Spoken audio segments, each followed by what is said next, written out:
안녕하세요. 여배우의 책방의 달세뇨입니다. 오늘 달세뇨가 준비한 책은 가난한 소년 넬로와 그의 충견인 파트라슈에 관한 이야기를 그린 영국인 소설가 위다가 쓴 플랜더스의 개입니다. 그럼 달세뇨가 읽어드리는 플랜더스의 개 시작하겠습니다.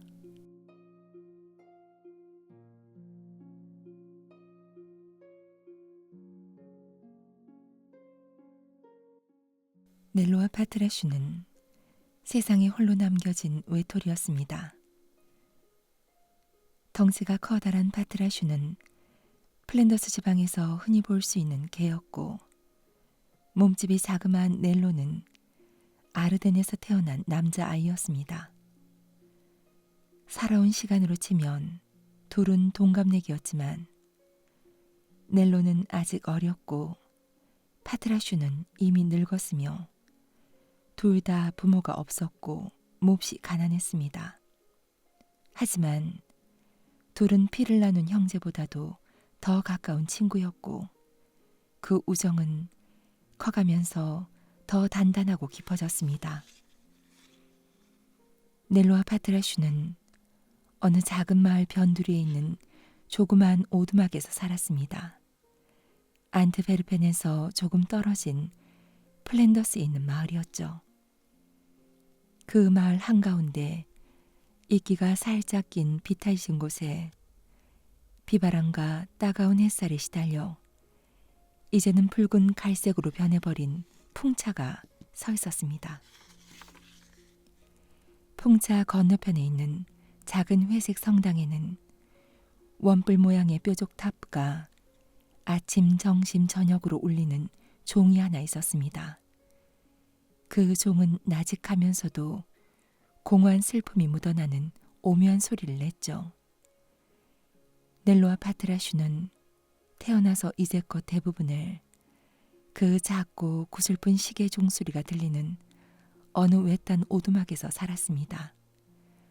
오두막 앞으로는 푸른 들판이 잔물결 하나 없는 잔잔한 바다처럼 펼쳐져 있었습니다. 그 오두막 집은 몹시 늙고 가난한 이안다스 할아버지의 집이었습니다. 이안다스 할아버지는 젊었을 때 군인이었는데 전쟁이 끝난 후 상처 입은 몸만 가지고 빈손으로 돌아왔습니다. 그때의 상처 때문에 다리를 절게 되었죠. 이안다스 할아버지가 80살이 되었을 무렵 아르덴 지방에 살던 딸이 죽으면서 할아버지에게 2살 난 아들을 남겼습니다. 니콜라스 애칭인 넬로라는 이름의 아이는 할아버지에게 둘도 없는 소중한 기쁨이 되었고 두 사람은 비록 좁고 보잘것없는 오두막에서 살았지만 행복했습니다. 할아버지와 넬로는 끼니거리가 없는 날이 허다할 정도로 가난했지만 딱딱하게 굳은 빵 한 조각, 양배추 몇 잎에도 기뻐했으며 그 이상의 것을 탐내지 않았습니다. 다만 파트라슈가 늘 곁에 있어 주기만을 바랄 뿐이었죠.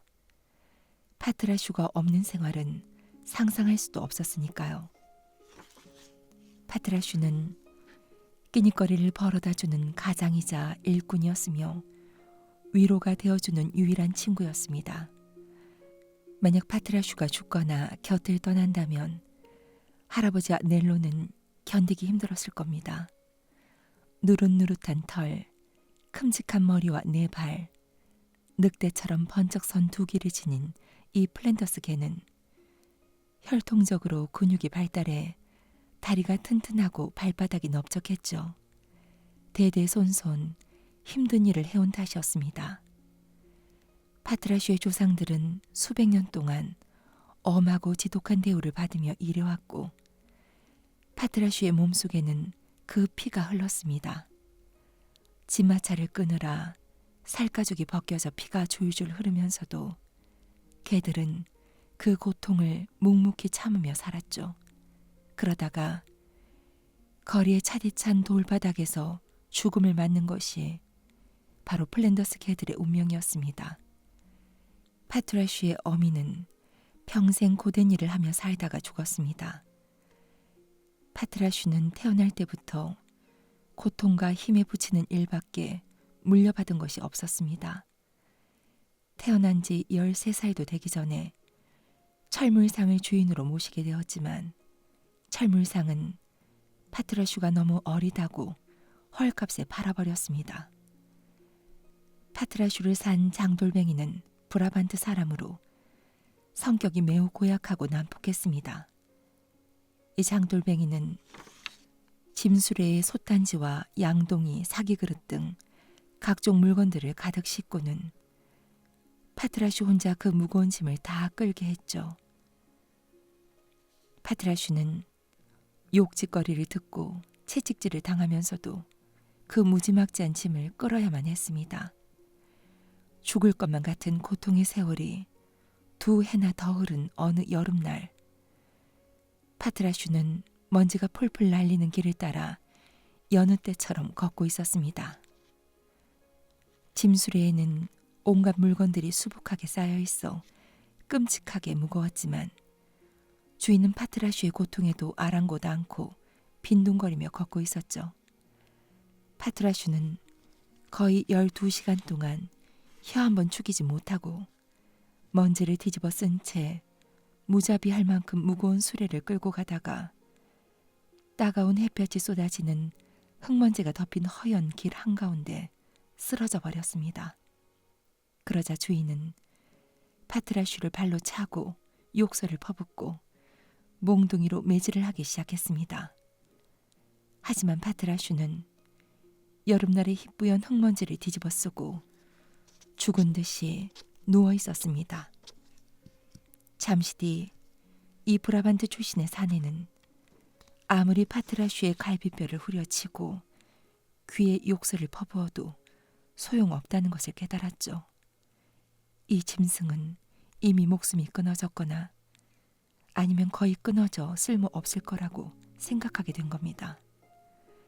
사내는 사나운 욕지거리를 뱉어가며 오르막길을 따라 짐수레를 끌고 느릿느릿 사라졌습니다. 그날은 루뱅에서 명절상이 열리기 전날이었습니다. 사내는 루뱅으로 가는 동안 수레를 끄는 힘든 일을 이제 자기가 해야 한다는 사실에 분통이 터졌습니다. 파트라슈는 초록빛 풀이 무성한 도랑에 처박혀 그렇게 쓰러져 있었죠. 그날따라 길은 분주했고 수많은 사람들이 걷거나 노새를 끌고 가거나 혹은 수레나 마차를 타고 유쾌하게 루뱅으로 향했습니다. 파트라슈를 본 사람들도 덜어 있었지만 대부분은 눈길 한번 주지 않은 채 그냥 지나쳐 버렸습니다. 한참 뒤 명절을 즐기러 가는 사람들 사이로 등이 굽고 다리를 절렁거리는 할아버지가 걸어오고 있었습니다.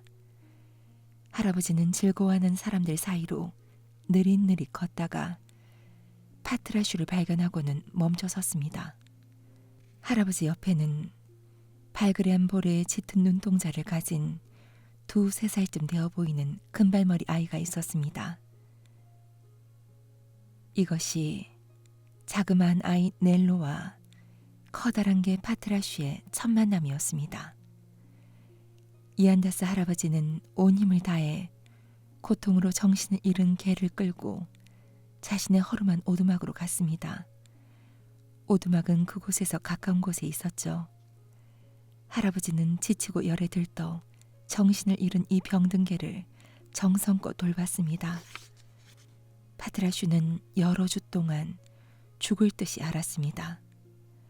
파트라슈가 앓는 동안 외로운 할아버지와 해맑은 넬로는 파트라슈를 돌보는데 익숙해졌죠. 파트라슈는 오두막 한쪽 구석에 마른 풀을 쌓아 만든 곳에서 잠을 잤습니다. 할아버지와 넬로는 캄캄한 밤이면 파트라슈의 숨소리에 귀를 기울였습니다. 파트라슈가 살아있음을 알려주는 소리였으니까요. 그리고 마침내 파트라슈는 크게 짖을 정도로 건강해졌습니다. 넬로는 기쁨에 겨워 파트라슈의 상처투성이 목을 끌어안고 붉고 보드라운 입술로 뽀뽀를 해주었습니다. 그렇게 해서 파트라슈는 다시 힘세고 덩치 크고 강인한 개로 일어섰습니다. 조금 수척해졌고 큰 눈에는 여전히 아련한 슬픔이 담겨 있었지만요. 파트라슈는 할아버지와 넬로가 자기에게 어서 일어나라고 욕지거리를 내뱉지도 않고 빨리 일하라고 매질을 하지도 않는다는 것을 알고 놀랐습니다. 파트라슈는 그들의 그 크나큰 사랑에 감동했죠. 파트라슈는 비록 개였지만 감사할 줄 알았습니다. 그래서 숨이 다할 때까지 할아버지와 손자를 위해 살리라 마음먹었습니다. 한때는 군인이었던 할아버지는 이제는 날마다 절뚝거리며 작은 수레로 이웃들의 우유통을 안트베르펜까지 나르며 생계를 꾸려야 했습니다.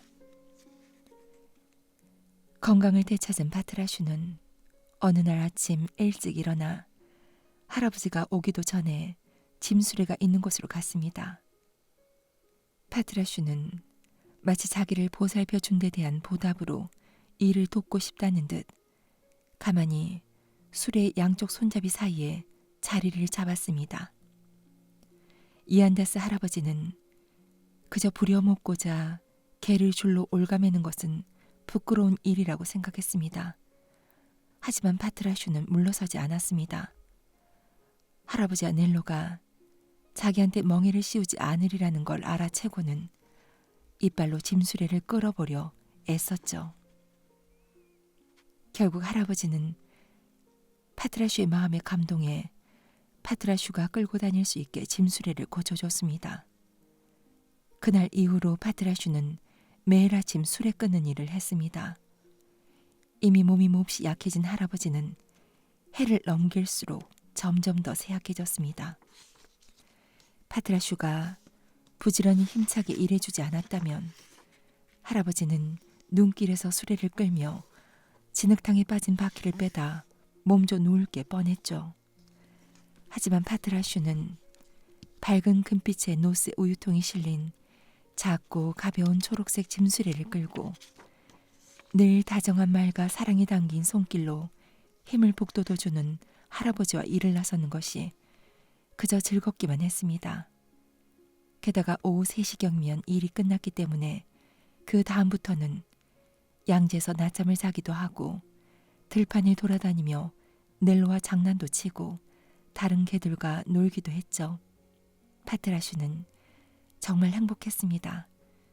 그리고 몇 년이 흘렀습니다. 절뚝거리면서도 늘 함께 일을 나서던 이안다스 할아버지는 류머티즘으로 더 이상 짐수레를 따를 수 없게 되자 이제 갓 6살이 된 넬로가 할아버지를 대신하게 되었습니다. 넬로는 우유를 팔고 잔돈을 거두어 우유 주인에게 가져다 주는 일을 성실하게 해냈습니다. 그런 넬로를 사람들은 누구나 좋아하게 되었죠. 이 어린 아르덴 소녀는 생김새가 무척 고왔습니다. 선하고 깊은 밤색 눈동자와 발갛게 홍조를 띤 얼굴에 특히 목 언저리에 살짝 비친 금발머리가 사랑스러웠죠. 그래서 넬로와 파트라슈가 지나가면 많은 화가들이 둘의 모습을 그렸습니다. 노스의 우유통을 실은 초록색 짐수레를 끄는 파트라슈가 움직일 때마다 어깨에 맨 가죽끈에 달린 방울이 유쾌하게 울렸고 하얗고 조그만 발에 커다란 나막신을 신은 넬로가 그 옆을 달렸죠. 순박하고 의젓하며 착한 얼굴의 넬로는 마치 루벤스의 그림 속에 나오는 작고 귀여운 아이 같았습니다. 여름이 되자 이안다스 할아버지는 건강이 어느 정도 좋아져 양지 바른 문간에 앉아 손자와 개가 돌아오는 모습을 지켜봤습니다. 그리고 그들이 집에 다다르면 파트라슈의 가죽끈을 풀어주었죠. 그러면 파트라슈는 왈왈 짖으며 기쁨에 차 몸을 부르르 떨었습니다. 넬로는 자랑스럽게 그날 있었던 일을 할아버지에게 자세히 이야기했고, 그런 다음 모두 함께 모여 호밀빵에 우유나 수프를 곁들여 끼니를 때우고 함께 평화로이 잠자리에 들었습니다. 그렇게 하루하루가 가고 한 해 두 해가 지나갔습니다. 넬로와 파트라슈는 행복하고 순수하며 건강했죠. 봄과 여름이면 넬로와 파트라슈는 더욱 기쁨에 들떴습니다.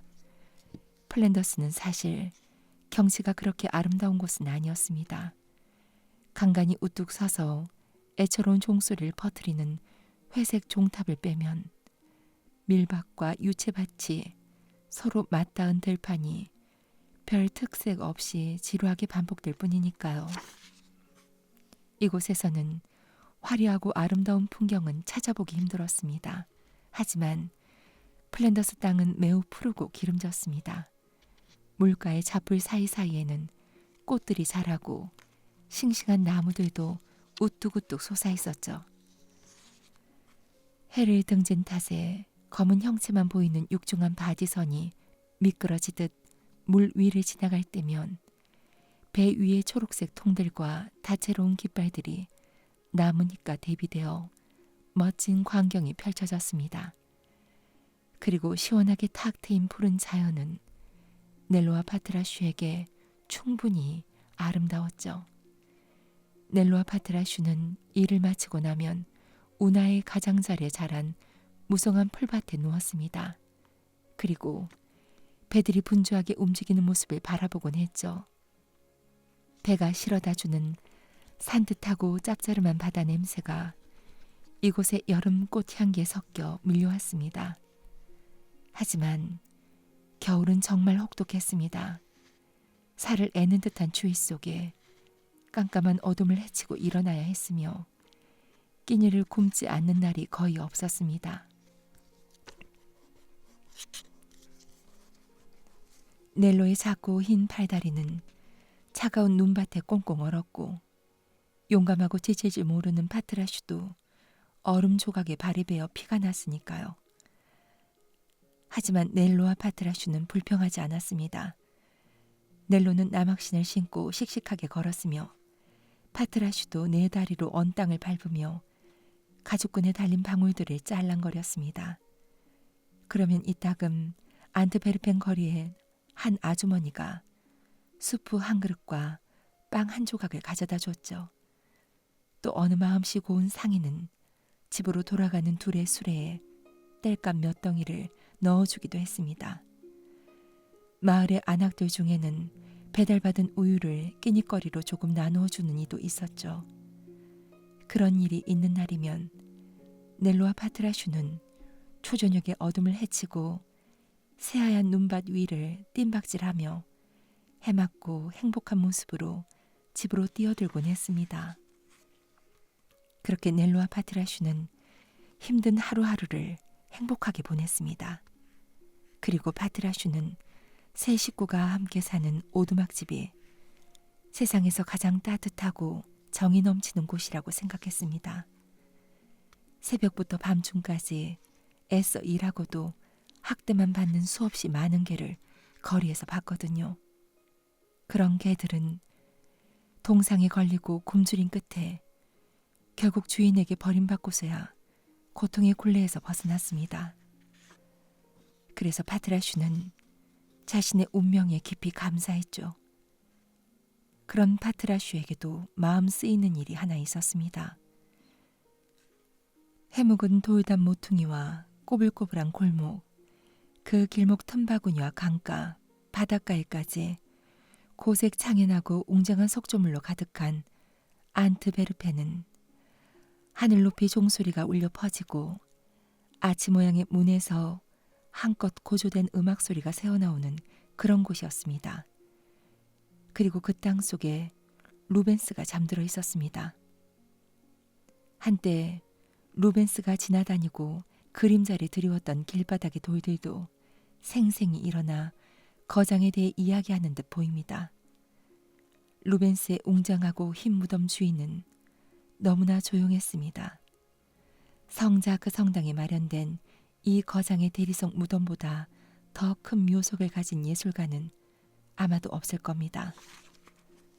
어린 넬로는 다닥다닥 붙은 지붕들 사이로 위험 있게 우뚝 선 석조 건물로 거듭거듭 들어갔습니다. 그 건물은 위대하면서도 왠지 서글퍼 보이는 성당이었죠.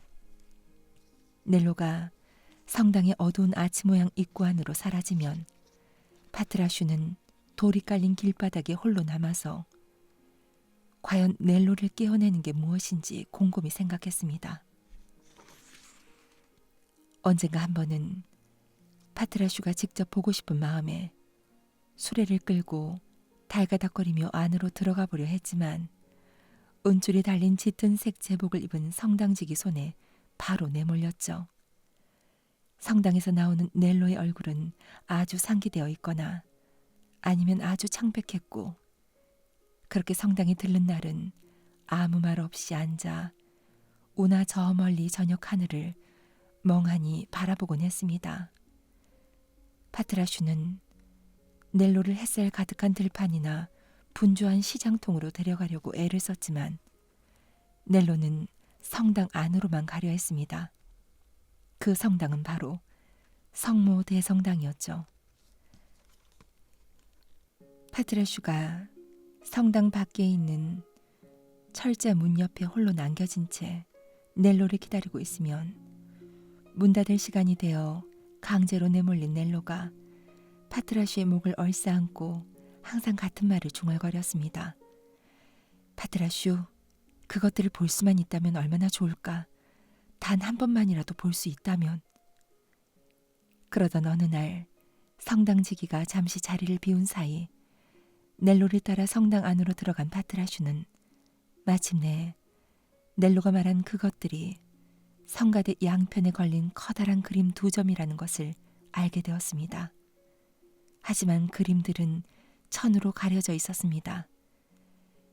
넬로는 황홀경에 빠져 넋을 잃은 채 성모 마리아가 하느님의 부름을 받고 하늘로 올라가는 모습을 그린 제단화 앞에서 무릎을 꿇고 있었습니다. 파트라슈가 들어온 것을 눈치챈 넬로는 일어서서 살그머니 파트라슈를 데리고 밖으로 나왔죠. 넬로의 얼굴은 눈물로 범벅이 되어 있었습니다. 그림을 보여주지 않다니 정말 너무해. 가난해서 돈을 낼 수 없기 때문에 그림을 볼 수 없다니. 그분이 저 그림을 그리셨을 때는 가난한 사람들에게 보여주지 않겠다고는 생각하지 않으셨을 거야. 그분이 계셨다면 언제든 매일매일 우리가 그림을 볼 수 있게 해주셨을 거야. 그런데도 사람들은 그림을 천으로 가려뒀어. 캄캄한 어둠 속에 저 아름다운 그림을 가둬두다니. 저 그림은 부자들이 와서 돈을 내야만 빛을 볼 수가 있어. 난 저 그림을 볼 수만 있다면 죽어도 좋은데. 넬로는 루벤스의 그림들을 보고 싶은 끝없는 갈망에 가슴이 쓰라렸습니다. 바람이 곱슬머리를 흩날리고 허름하고 얇은 옷자락을 들추는 겨울날이었지만 넬로는 생각에 빠져 아무것도 느끼지 못했습니다. 넬로가 꿈속의 세계에서 본 것은 금발 머리카락을 어깨에 들이운 채 하늘에 오르는 성모의 아름답고 정의로운 얼굴과 성모를 비추는 영원한 태양이었습니다. 몸져 누운 이안다스 할아버지는 넬로에게 종종 이야기했습니다. 네가 어른이 되어 오두막과 손바닥만한 땅덩이라도 갖고 밥벌이를 하며 이웃 사람들에게 나으리라고 불린다면 나는 무덤에 가서도 아쉬울 게 없겠구나. 플랜더스의 소작농들은 조금이라도 땅이 있어 주변에서 지주라는 뜻으로 나으리라 불리는 것이 가장 바라는 일이었거든요. 하지만 넬로는 할아버지의 말에 아무런 대꾸도 하지 않았습니다. 넬로는 손바닥만한 땅덩이를 경작하고 얼기설기 엮은 나뭇가지에 흙을 발라 지은 움집에 살며 자기보다 조금 더 가난하거나 조금 덜 가난한 사람들한테서 나으리라는 소리를 듣는 것과는 다른 미래를 꿈꿨습니다. 넬로는 새벽 안개를 뚫고 함께 일하러 갈 때나 콸콸 흘러가는 물소리를 들으며 운하 가장자리에 나란히 누워 쉴 때 파트라슈의 귀에 대고 속내를 털어놨습니다. 그런데 넬로에게는 자신의 꿈을 말할 수 있는 친구가 파트라슈 말고도 한 명 더 있었습니다. 잔디가 깔린 언덕 위 빨간 풍차 방앗간에 사는 알루아라는 소녀였습니다. 소녀의 아버지인 방앗간 주인은 온 마을을 통틀어 가장 벌이가 좋은 사람이었습니다. 알루아는 동글동글하고 발그레한 얼굴이 무척 귀여운 소녀였죠. 소녀는 검고 고운 눈동자 때문에 더욱 사랑스러웠습니다. 알루아는 종종 넬로와 파트라슈와 함께 지냈습니다. 새순 들판에서 데이지 꽃과 월귤나무 열매를 따며 놀기도 했고 낡은 회색 성당까지 함께 올라가기도 했으며 풍차 방앗간에 큼직한 아궁이 옆에 나란히 앉아있기도 했습니다. 알루아는 마을에서 제일 가는 부잣집 아이였죠. 여자 형제도 남자 형제도 없었습니다. 알루아는 자신이 물려받을 유산에 대해서는 별 관심도 없는 그저 그 어떤 친구보다도 넬로와 파트라슈를 좋아하는 천진난만한 어린아이였습니다. 어느 날 알루아의 아버지 코제씨가 풍차 뒤편에서 노는 아이들에게 다가갔습니다. 방앗간 주인의 어린 딸은 무릎에 파트라슈의 커다란 황갈색 머리를 놓이고 풀숲 한가운데 앉아 있었습니다. 넬로는 깨끗한 나무판 위에다 수치로 친구들의 모습을 그리고 있었습니다. 그 그림을 본 방앗간 주인의 눈에는 눈물이 핑 돌았습니다. 그림은 참으로 신기하게도 자신이 그토록 사랑하는 외동딸의 모습을 꼭 닮았거든요. 그러나 돌연 방앗간 주인은 집에서 엄마를 돕지 않고 밖에서 빈둥거린다며 어린 딸을 호되게 꾸짖었습니다. 그리고 겁에 질려 우는 딸을 집 안으로 들여보냈죠. 그런 다음 돌아서서 넬로의 손에서 나무판을 낚아채며 소리쳤습니다. 내 장담하건대 그림 그리는 일은 어리석은 일이야. 그저 시간 낭비일 뿐이다. 어쨌거나 이 그림은 알루아를 닮았고 알루아의 엄마가 보면 기뻐할 테니 내게 다오. 대신 은화를 주마. 방앗간 주인은 불쑥 1프랑짜리 은화를 내밀었습니다. 순간 넬로의 얼굴에서 핏기가 사라져버렸습니다. 코제나리, 돈하고 그림 다 가지세요. 이렇게 말한 넬로는 파트라슈와 함께 들판을 가로질러 가버렸습니다. 알루아의 그림을 팔 수 없었어. 넬로는 파트라슈를 보며 중얼거렸습니다. 그날 밤 코제씨가 아내에게 말했습니다.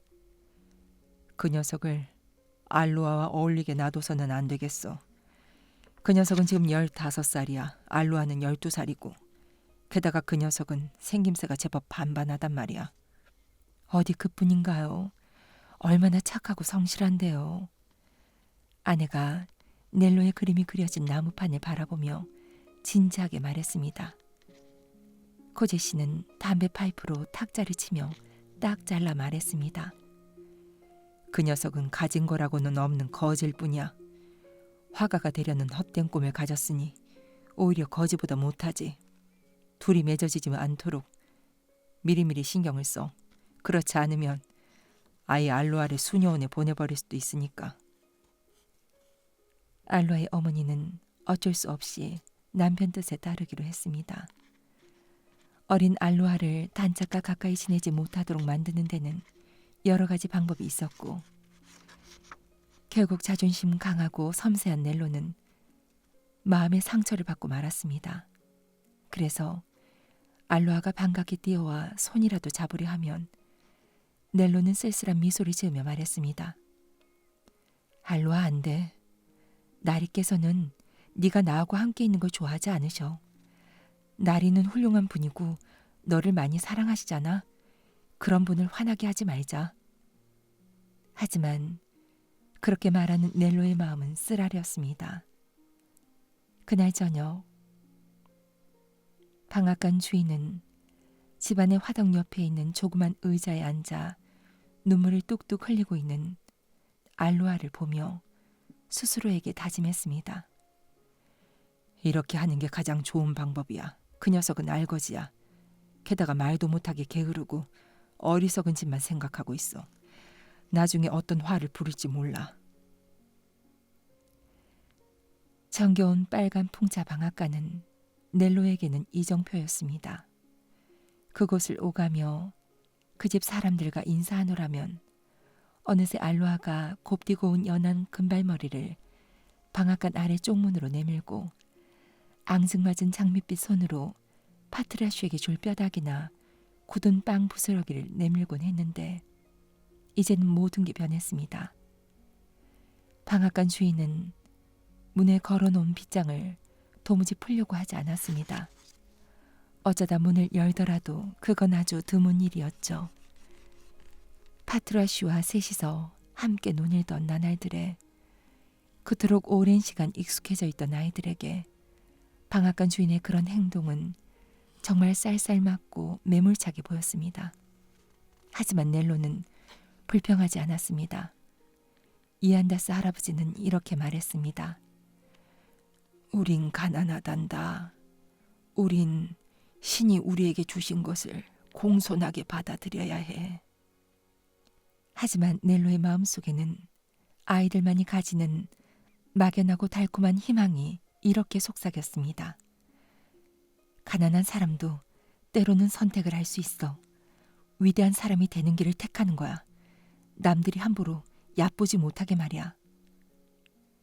그러던 어느 날 알로아가 우나 밀밭에 홀로 앉아있는 넬로를 보고 한달음에 뛰어와 애초롭게 흐느꼈습니다. 알로아의 영명축일에 아버지가 넬로를 초대하지 못하게 했다며 넬로를 붙들고 서럽게 울었죠.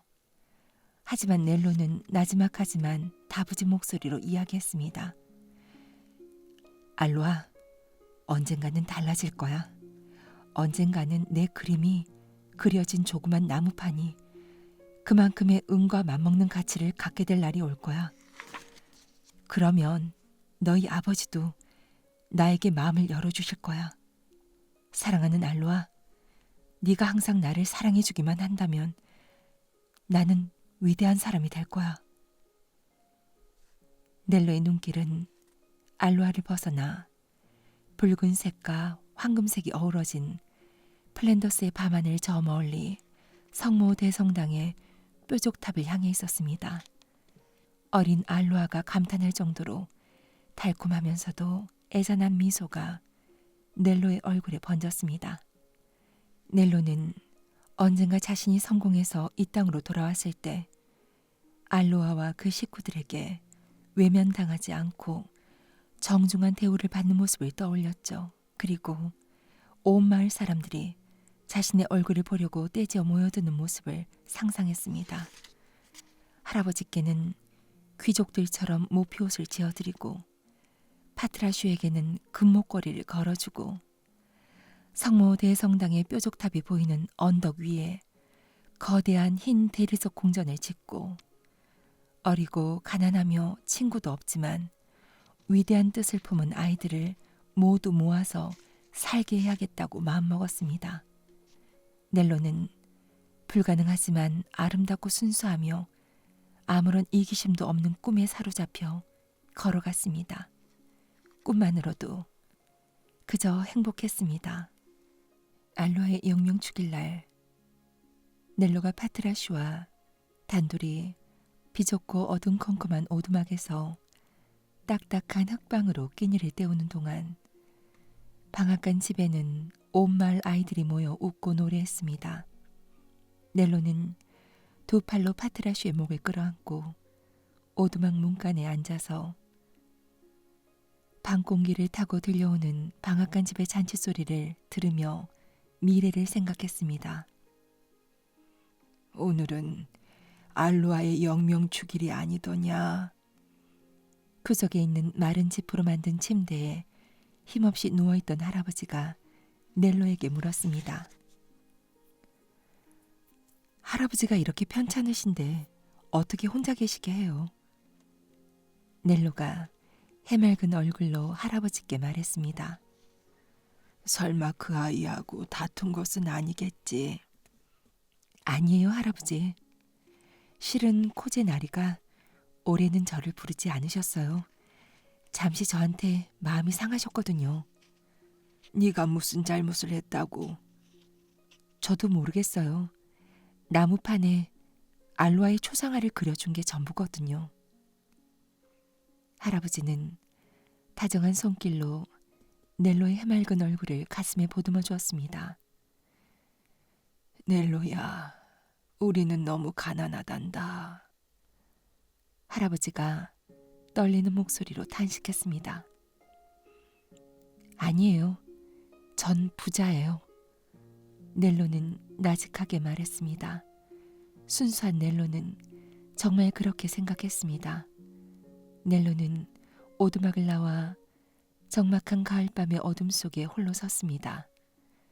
밤하늘의 별은 무리를 지어 빛났고 환칠하게 키 큰 퍼플러 나무가 바람에 떨기도 하고 휘어지기도 했습니다. 멀리 보이는 방앗간 집 창에는 불이 밝혀져 있었고 이따금 플루트 소리도 들려왔죠. 눈물이 볼을 타고 흘렀습니다. 넬로도 이제 어린 아이가 아니었거든요. 넬로는 온 세상이 다 고요하고 캄캄해질 때까지 그렇게 서 있었습니다. 이제 넬로에게는 파트라슈만이 아는 비밀이 생겼습니다. 넬로 말고는 아무도 들어가지 않는 헛간에서 넬로는 거친 나무 토막을 다듬어 이제를 만들었습니다. 물론 그림에 대해 가르쳐주는 사람은 아무도 없었습니다. 물감을 살 수도 없었고요. 몇 안 되는 조잡한 미술 도구를 장만하기까지 넬로는 수도 없이 끼니를 굶어야 했습니다. 그곳에서 넬로가 정성껏 석필로 그린 인물은 쓰러진 나무에 앉아있는 노인이었습니다. 넬로에게 선이나 원근법, 해부학이나 명암에 대해서 가르쳐주는 사람은 없었지만 넬로는 온갖 고난과 슬픔과 세월의 풍파를 겪은 사람의 말없는 표정을 독특한 느낌으로 그렸습니다. 넬로의 그림은 사실적이었고 자연스러웠으며 무척이나 애처로우면서도 아름다웠습니다. 넬로에게는 남다른 꿈이 있었습니다. 그것은 바로 자기가 그린 그림을 미술 대회에 출품하는 거였죠. 안트베르펜에서는 매년 상금 200프랑이 걸린 미술 대회가 열렸습니다. 루벤스의 도시에서 가장 뛰어난 화가 3명이 심사위원이 되어 참가작을 평가하고 우승자를 뽑았죠. 봄, 여름, 그리고 가을 내내 넬로는 이 그림에 공을 들였습니다. 넬로는 오직 파트라슈에게만 모든 것을 이야기하고 속삭였습니다. 루벤스님이 내게 상을 주실 거야. 만약에 내가 그림을 출품한 것을 아신다면 말이야. 살을 애는 듯한 겨울날의 황혼역. 넬로는 쿵쾅거리는 가슴을 안고 위대한 그림을 자신의 작은 초록색 우유 배달 수레에 실었습니다. 파트라슈의 도움을 받아 그림을 도시로 가져간 넬로는 공회당 문간에 그림을 내려놨습니다. 그림을 두고 돌아서던 넬로는 갑자기 자신의 그림이 부끄럽게 느껴졌습니다. 그림 공부도 제대로 못한 자기 그림을 감히 위대한 화가들, 진짜 예술가들이 봐주길 바랐다는 게 너무나도 주제넘고 경솔하게 느껴졌거든요. 하지만 안개와 어둠 속에서 루벤스의 위험 가득한 모습이 아련하게 보이자 넬로는 다시금 용기를 얻었습니다.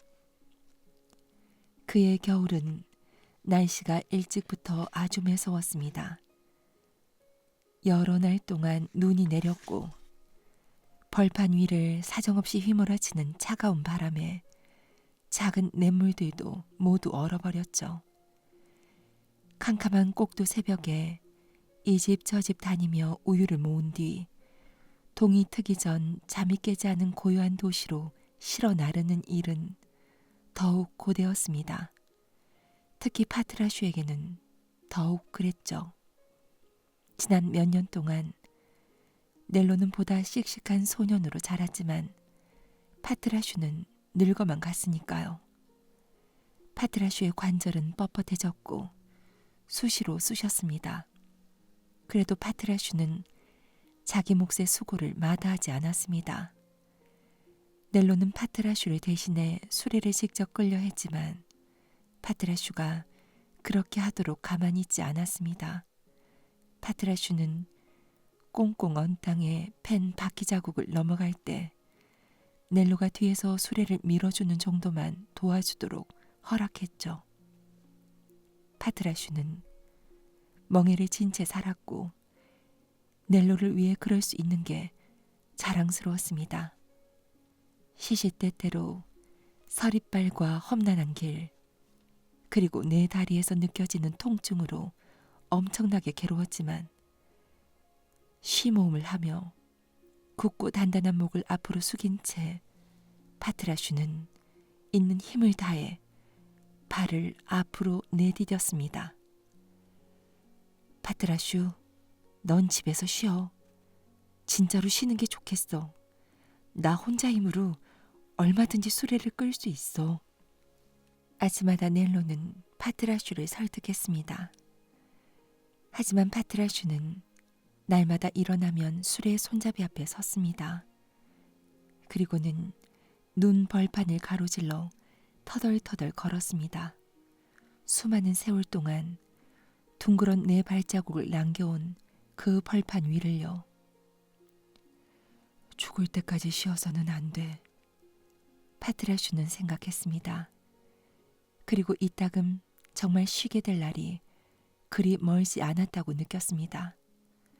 눈도 전보다 희미해졌고 새벽에 일어나는 것도 고통스러웠거든요. 가여운 우리 파트라슈, 곧 우리도 고요히 누워있게 될 게다. 너하고 나하고 말이야. 이안다스 할아버지는 파트라슈의 머리를 토닥이며 말했습니다. 변변치 못한 딱딱한 빵 한 조각이라도 늘 나누어 주던 그 손도 이제는 늙어 쭈글쭈글하기만 했죠. 하지만 이들이 세상을 떠나면 누가 사랑스러운 넬로를 돌봐줄까요? 어느 날 오후 넬로와 파트라슈가 안트베르펜에 다녀오는 길에 눈 덮인 플랜더스의 들판에서 작고 귀여운 꼭두가시 인형을 하나 발견했습니다. 귀여운 장난감이었지만 주인을 찾을 수 없던 넬로는 알로아를 기쁘게 해주고 싶었습니다. 늦은 밤 넬로는 창고 지붕 위로 기어올라가 알로아의 방 격자무늬 창문을 가볍게 톡톡 두드렸습니다. 무심코 창문을 연 알로아는 넬로를 발견하고 깜짝 놀랐습니다. 넬로는 탬버린을 연주하는 인형을 알로아의 손에 올려놨습니다. 눈길에서 찾은 인형이야. 알로아, 너 가져. 넬로는 알로아가 미처 고맙다는 말을 하기도 전에 창고의 지붕을 미끄러져 내려와 어둠 속으로 달아나 버렸습니다. 그런데 바로 그날 밤 풍차 방앗간에 불이 나고 말았습니다. 곡간과 방앗간에 있던 밀 대부분이 타버렸지만 다행히 풍차와 사람들이 사는 안채는 해를 입지 않았죠. 마을 사람들은 모두 겁에 질려 달려왔고 소방 펌프차가 안트베르펜에 신속히 눈을 헤치고 왔습니다. 넬로도 잠에서 깨어 다른 사람들과 같이 불 끄는 것을 도우러 갔습니다.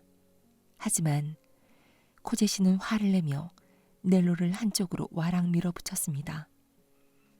네가 어두워진 뒤에 이 주위를 어슬렁거렸지.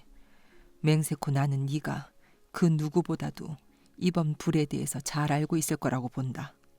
코제시는 넬로를 거칠게 다그쳤습니다. 넬로는 잠자코 어안이 벙벙해 듣고만 있었습니다. 그 말이 진담이라고는 꿈에도 생각하지 못했으니까요. 하지만 방앗간 주인은 그 다음날 마을 사람들 앞에서 말도 안 되는 억지를 피웠습니다. 넬로가 알로와 사귀는 것을 금지한 코제 씨에게 원한을 품고 몰래 어두워진 뒤 방앗간에 갔었다는 소문이 돌았습니다.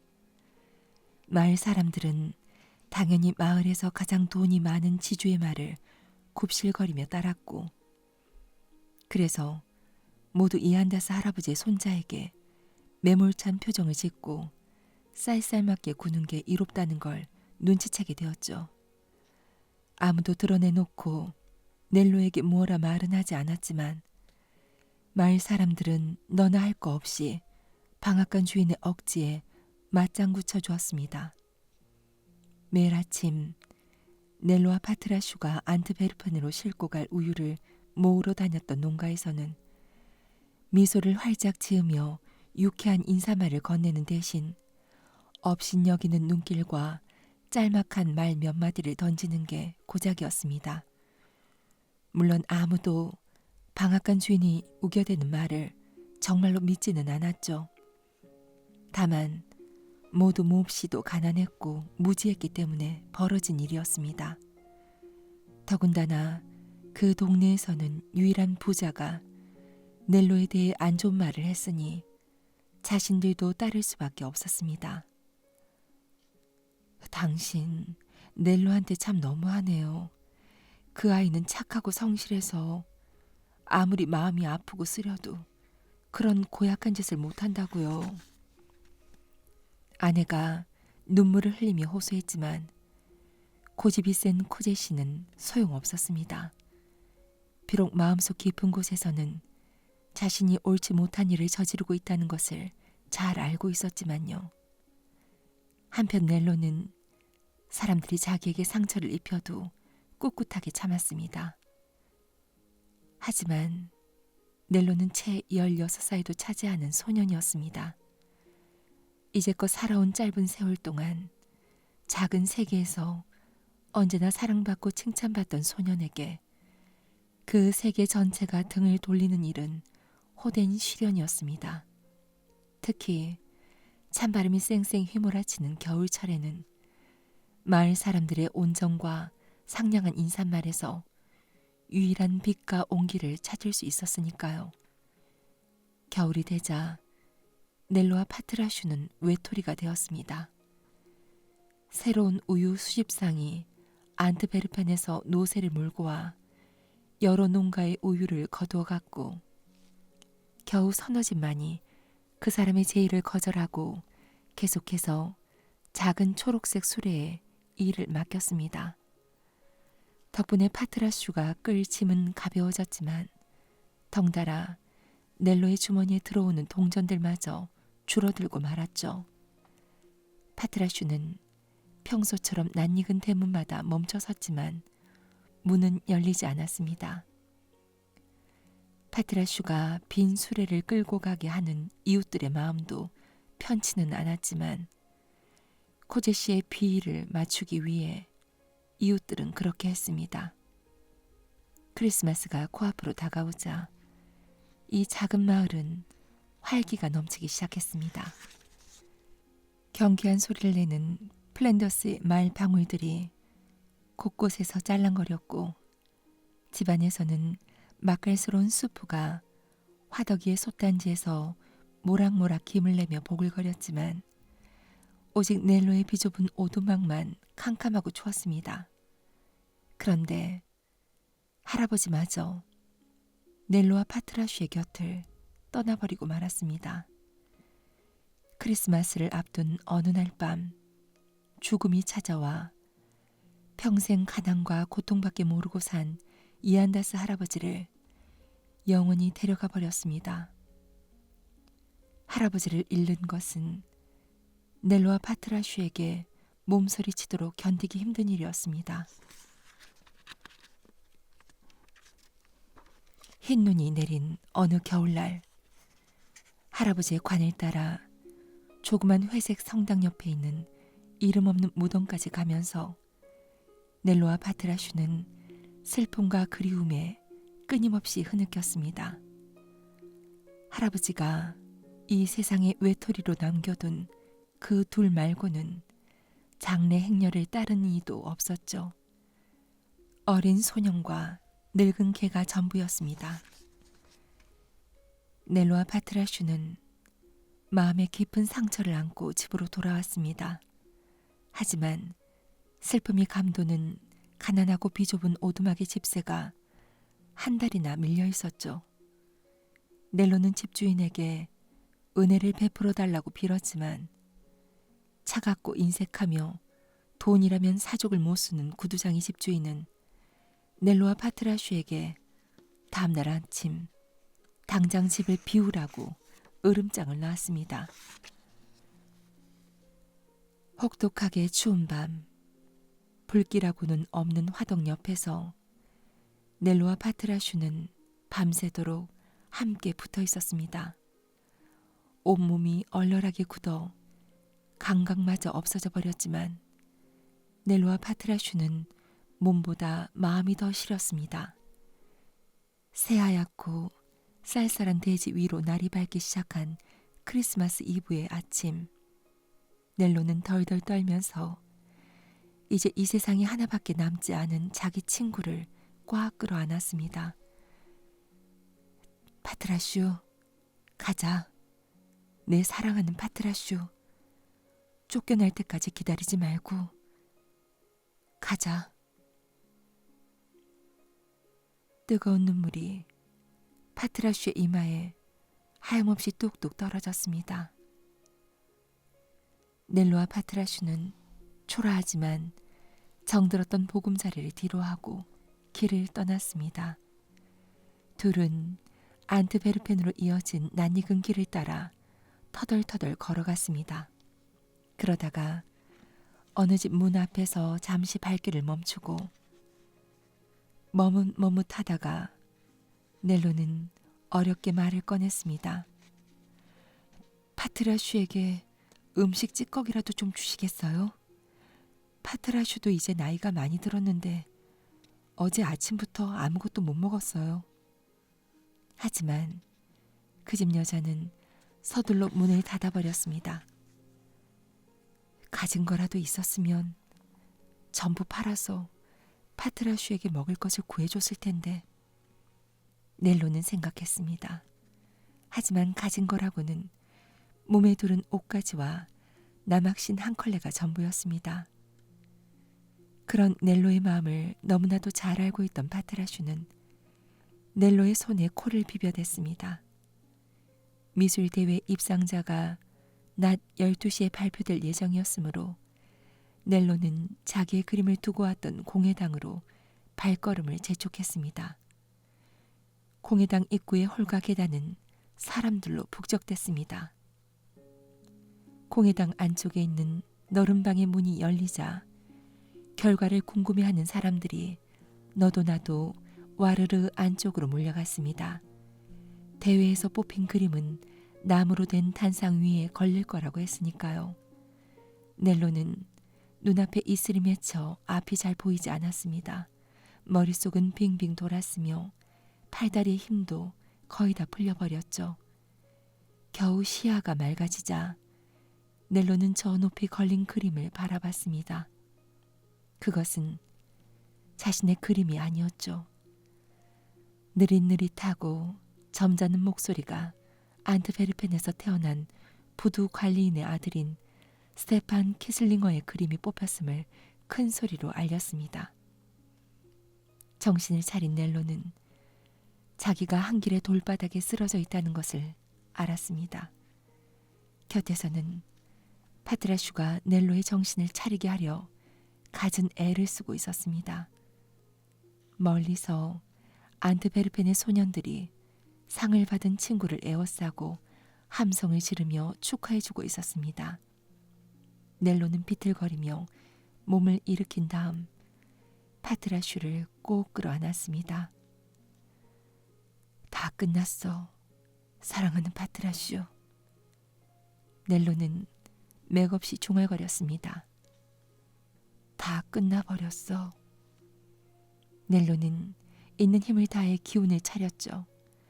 굶주림으로 몸이 허약해진 넬로는 마을로 발걸음을 돌렸습니다. 고개를 떨군 채 옆에서 터덜터덜 걷는 파트라슈의 네 다리도 배고픔과 서러움으로 맥이 풀려 있었습니다. 삽시간에 눈이 펑펑 쏟아지기 시작했습니다. 북쪽에서 매서운 눈보라가 몰려오고 있었죠. 둘은 한참을 헤매다 낯익은 길로 들어섰고 마을에 이르자 갑자기 파트라슈가 언 땅을 긁으며 냄새를 맡더니 이빨로 조그만 갈색 가죽 지갑을 끄집어냈습니다. 지갑 곁에는 코제 나리의 이름이 쓰여 있었고 안에는 2,000프랑의 지폐가 들어 있었습니다. 넬로는 곧장 방앗간 집으로 가서 나무 문을 두드렸습니다. 안주인이 눈물을 머금은 채 문을 열어줬죠. 그 옆에는 알로아가 엄마의 치맛자락을 붙들고 서 있었습니다. 넬로구나. 안주인은 눈물을 흘리며 다정한 목소리로 말했습니다. 바깥 양반한테 들키기 전에 어서 가려무나. 오늘 저녁 우리 집에 좋지 않은 일이 생겼단다. 집으로 오시는 길에 큰 돈을 잃어버려 그걸 찾으러 나가셨거든. 하지만 눈밭에 떨어진 것을 무슨 수로 찾겠니? 그 돈이 없으면 우리는 망하고 말게야. 우리가 내게 저지른 짓을 보고 하늘에서 벌을 주셨지 뭐니. 넬로는 돈 지갑을 안주인에게 주었습니다. 그리고 파트라슈를 집 안으로 들여보냈죠. 파트라슈가 오늘 저녁에 그 돈을 찾았습니다. 넬로는 서둘러 말했습니다. 코제 나리께 그렇게 말씀드려 주세요. 나리께서도 이렇게 늙은 개에게 먹이와 잠자리를 주지 않겠다고 하시진 않겠죠. 그리고 파트라슈가 저를 따라오지 못하게 해주세요. 부디 파트라슈를 친절하게 돌봐주세요. 넬로는 몸을 구부려 파트라슈에게 입맞춤해주고 서둘러 문을 닫았습니다. 그리고 갑자기 찾아온 어두운 밤 속으로 사라져버렸죠. 안주인과 소녀는 뭔지 모를 경외감에 사로잡혔습니다. 그래서 아무 말도 못하고 그냥 서 있기만 했죠. 코제 씨가 집에 돌아온 것은 저녁 6시였습니다. 코제 씨의 뺨은 백지장같이 창백했고 괴로움에 찬 목소리는 떨리고 있었죠. 이제 다시는 못 찾을 거야. 등불을 들고 온 사방을 찾아 헤맸지만 없었어. 알로아한테 물려줄 돈까지 깡그리. 그러자 안주인은 남편에게 다가가 돈을 지어주었습니다. 그리고 그것이 어떻게 자기 손에 들어오게 되었는지를 이야기해 주었습니다. 완고한 사내는 부들부들 떨며 얼굴을 거머쥔 채 그 자리에 주저앉았습니다. 내가 그동안 그 아이한테 얼마나 악독하게 굴었는데 난 그 아이한테서 이런 도움을 받을 자격이 없는 인간이야. 마침내 코제 씨는 그렇게 중얼거렸습니다. 넬로가 다시 찾아올지도 모르잖아요. 알로아가 속삭였습니다. 방앗간 주인은 두 팔로 딸을 꽉 끌어안았죠. 햇볕에 그을린 거친 얼굴은 매우 창백했고 입술은 떨리고 있었습니다. 그렇고 말고 크리스마스 날 우리 집에 초대할 거다. 그리고 그 아이가 원한다면 아무 날이나 다 오라고 할 거야. 오 신이시여, 제가 그 아이에게 빚을 갚을 수 있도록 도와주소서. 알로아는 아버지에게 감사와 기쁨의 입맞춤을 했습니다. 그리고 아버지 무릎에서 미끄러지듯 내려와 문만 바라보고 있는 파트라슈에게 달려갔죠. 그럼 오늘 밤 파트라슈를 실컷 대접해도 되죠? 당연하지. 그 개에게 먹을 것을 듬뿍 주고 잘 보살펴 주어라. 고집불통이었던 코제 씨는 마음속 깊이 감동했습니다. 그날은 크리스마스 이브였고 방앗간 집에는 참나무 장작과 땔감, 크림과 벌꿀, 고기와 빵이 가득했죠. 석가래에는 상록수로 만든 화환이 걸려 있었습니다. 구석구석까지 따스한 빛과 온기, 풍족함이 깃들어 있었죠. 알로아는 파트라슈가 이곳에서 편히 쉴 수 있게 애썼습니다. 하지만 파트라슈는 따뜻한 곳에 누우려고도 유쾌한 기분을 같이 나누려고도 하지 않았습니다. 비록 매우 굶주렸고 추웠지만 넬로 없이는 음식도 편안함도 누릴 마음이 없었으니까요. 그 아이를 그리워하는구나. 훌륭하고 충직한 개야. 동이 트면 곧장 그 아이네 집으로 건너가 봐야겠다. 코제 씨가 말했습니다. 파트라슈 말고는 아무도 넬로가 오두막을 떠났다는 것을 알지 못했으니까요. 방앗간 집의 부엌은 아주 따뜻했습니다.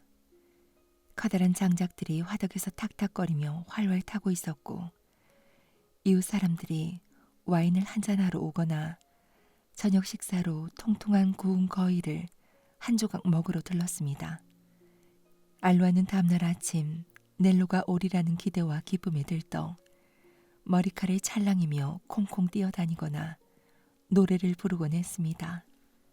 하지만 파트라슈는 넬로가 없는 안락함과 풍족함을 거들떠 보려고도 하지 않았습니다. 그러다가 새로 온 손님이 별 생각 없이 문에 빗장을 걸지 않은 사이 그 틈에 얼른 빠져나왔습니다. 파트라슈는 지치고 허약해진 네 다리로 죽을 힘을 다해 눈밭을 가로질러 뛰었습니다. 칠흑 같은 밤, 혹독한 추위 속에서 그렇게 달리고 또 달렸죠. 파트라슈에게는 오직 한 가지 생각뿐이었습니다. 넬로를 따라가야 한다는 생각이었죠. 파트라슈는 지난날을 떠올렸습니다. 할아버지와 어린 넬로가 길가의 도랑에 쓰러져 죽어가던 자기를 찾아낸 그때를 말이죠. 쌓인 눈에 덮여 잘 보이지는 않았지만 넬로의 발자국은 안트베르펜으로 가는 낯익은 길을 따라 곧장 뻗어 있었습니다. 매서운 추위가 뼛속까지 파고들고 날카로운 얼음 조각에 발을 베었지만 파트라슈는 포기하지 않고 넬로의 흔적을 따라 갔습니다. 그리고 마침내 파트라슈는 사랑하는 친구의 발자취를 찾아냈습니다. 발자국은 시내 한가운데 성모 대성당의 계단으로 이어지고 있었죠. 성당의 문은 자정 미사가 끝난 뒤 잠기지 않은 채 열려 있었습니다. 덕분에 파트라슈는 검은 돌바닥에 하얀 눈자국을 남기며 성당 안으로 들어갈 수 있었습니다. 그리고 그곳에서 파트라슈는 돌바닥에 쓰러져 있는 넬로를 발견하고 살그머니 다가가 넬로의 얼굴을 건드려 봤습니다. 넬로는 낮은 신음소리를 내며 몸을 일으키더니 파트라슈를 보고 꼭 끌어안았습니다. 그리고 울먹이기 시작했죠. 파트라슈의 애절한 갈색 눈에서도 큼지막한 눈물방울이 맺혔습니다. 넬로와 파트라슈는 살을 애는 듯한 추위를 피하고자 서로 꼭 붙어 있었습니다. 넬로와 파트라슈는 루벤스의 그림들 아래 함께 쓰러진 채 거의 옴짝달싹하지 않았죠. 둘은 행복했던 날들에 대한 꿈을 꿨습니다. 여름 풀밭에 핀 들꽃 사이로 서로 쫓아다니며 뛰어다니거나 물가에 자란 키 큰 갈대 뒤에 숨어 저 멀리 햇살 속에서 배가 바다로 향하는 모습을 지켜보던 지난 날들을 그때 갑자기 어둠을 뚫고 널따란 복도를 지나 하얗고 눈부신 광채가 흘러들어왔습니다. 빛은 둥근 천장을 통과해서 저 위에 걸린 그린 두 점을 환히 비추었습니다. 넬로가 정신이 혼미한 채로 그림들을 가린 천을 걷어버렸던 겁니다. 십자가에 들어 올려지는 그리스도와 십자가에서 내려지는 그리스도가 한순간 찬란하게 눈에 들어왔습니다. 넬로는 일어서서 그림을 향해 두 팔을 뻗었습니다. 뜨거운 한이의 눈물이 창백한 넬로의 얼굴에서 반짝였습니다. 마침내 그림을 봤어. 넬로는 큰 소리로 외쳤습니다. 팔다리에 힘이 빠지면서 넬로는 털썩 무릎을 꿇었지만 그래도 그토록 동경해온 걸작만은 여전히 우러러보고 있었습니다. 얼마 되지 않은 짧은 순간이었지만 신비한 빛은 꿈결과도 같이 신성하고 아름다운 그림을 비춰줬습니다. 다음날 아침 안트베르펜의 사람들은 성당의 성단소 곁에서 넬로와 파트라슈를 발견했습니다. 밤의 한기가 어린 소년과 늙은 개의 생명을 모두 얼어붙게 만들었던 거죠. 크리스마스의 아침이 밝았고 성당에 들어온 성직자들이 소년과 개가 차디찬 돌바닥 위에 함께 누워있는 것을 봤습니다. 아침 나절이 지나자 어떤 고집있게 생긴 나이 지긋한 남자가 와서 울먹였습니다. 다 제 탓입니다. 이제라도 제값을 치르겠습니다. 제 재산의 절반을 내놓겠습니다. 아들 같은 아이였는데. 얼마 지나자 이번에는 마음씨가 너그러운 어느 화가가 찾아와서 말했습니다.